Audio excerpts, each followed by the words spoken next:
بسم الله الرحمن الرحيم.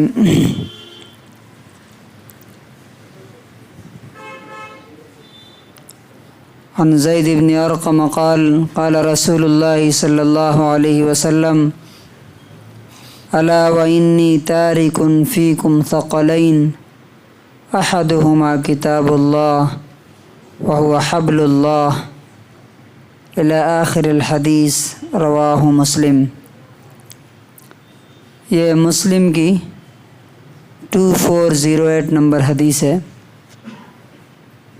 حضرت زید بن ارقم رضی اللہ تعالیٰ عنہ کہتے ہیں کہ رسول اللہ صلی اللہ علیہ وسلم نے فرمایا کہ سن لو،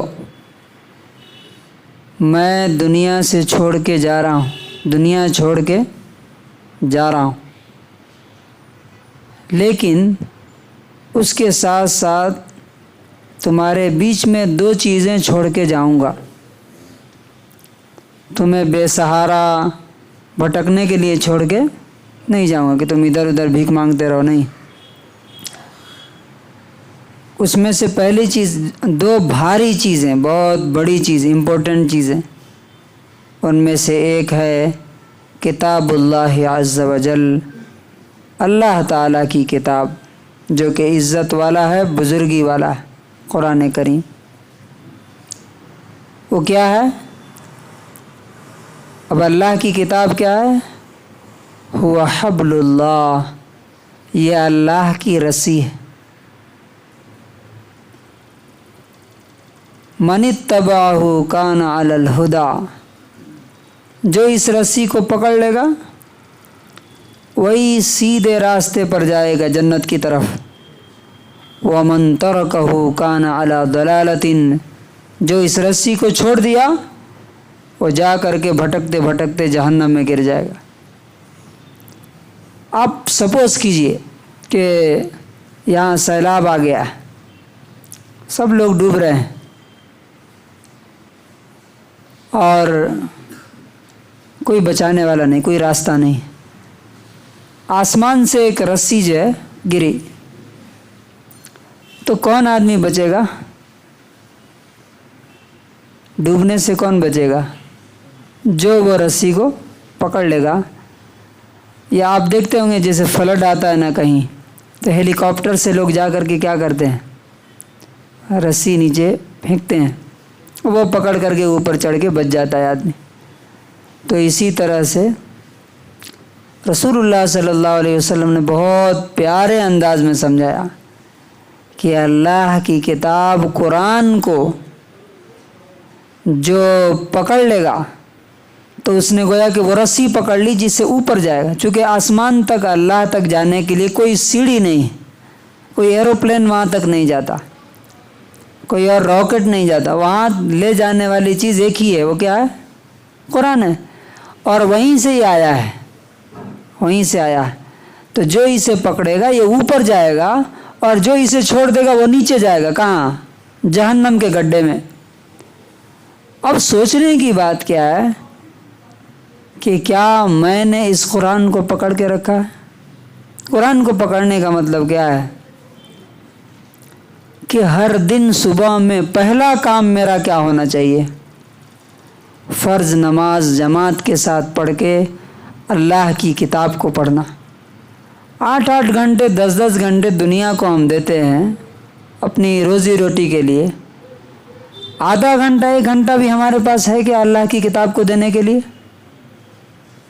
پڑھنے کے لیے ہے کیا؟ کتنے لوگ تو رمضان میں کھولتے ہیں، پھر رمضان میں بیچ میں کبھی ان کنیکشن ہی نہیں ہوتا قرآن سے. اور اگر کچھ لوگ پڑھ بھی لیتے ہیں تو کتنے لوگ یہ جاننے کی کوشش کرتے ہیں کہ اللہ تعالیٰ نے جو میں نے پڑھا ہے اس میں مجھ سے کیا ڈیمانڈ کیا ہے، کیا چاہتا ہے وہ مجھ سے. اور جو لوگ سمجھ لیتے ہیں کتنا اسے فالو کرنے کی کوشش کرتے ہیں. 4 اسٹیپ ہیں اس میں. نمبر 1 پڑھنا، ہر دن پڑھنا. نمبر 2 سمجھنا. نمبر 3 عمل کرنا. نمبر 4 پہنچانا ان لوگوں کے پاس جن تک یہ اللہ کی کتاب نہیں پہنچی ہے. کیا مسلمان ایسا کر رہے ہیں؟ ہم کر رہے ہیں؟ ایسا نہیں کر رہے ہیں. نتیجہ کیا ہے؟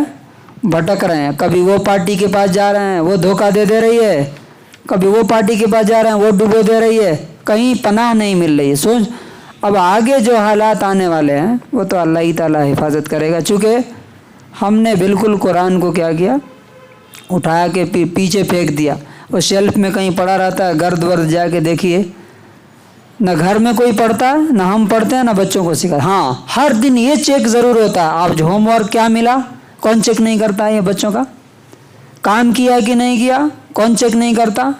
اسکول سے کیا ملا، ٹیوشن گئے کہ نہیں، یہ چیک کرتے ہیں نا ہر دن۔ کیا ہر دن اپنے بچوں کا اسی طرح چیک کرتے ہیں؟ نہیں، یہ کیا ہے، اللہ کو ویلیو دینا ختم کر دیا تو اللہ تعالیٰ نے بھی ذلیل کیا ہے۔ اللہ کی کتاب چھوڑ دی، اللہ کو چھوڑ دی، اللہ نے ہمیں چھوڑ دی۔ تو کنکلوژن اور خلاصہ کیا ہے، جو آدمی بھی اللہ کی کتاب کو فالو کرے گا، اس کی روشنی اور لائٹ میں چلے گا، اگر وہ اکیلا بھی ہوگا تو اللہ تعالیٰ اس بات پہ قادر ہے کہ پوری دنیا بھی اگر تباہ ہو رہی ہے تو ایک رسی کھینچ کے جیسے آدمی اٹھا لیتا ہے نا کسی کو، اسی طرح اللہ تعالیٰ اسے بچا لے گا۔ جیسے فرعون کے دربار میں ایک آدمی کو بچا لیا اللہ تعالیٰ نے، چھوڑ دیں گے تو پوری قوم جس طرح ڈوب رہی ہے وہ ڈوبنا ہی ہے، کوئی بچانے کے لیے نہیں آئے گا۔ اللہ تعالیٰ سے دعا ہے کہ اللہ تعالیٰ ہمیں ہوش دے، سمجھ دے کہ ہم اللہ کی کتاب کو فالو کریں، اس کو پڑھیں، اپنے گھر والوں کو پڑھ کے سنائیں، اس پہ عمل کرنے کی کوشش کریں۔ سبحان اللہ و بحمدہ۔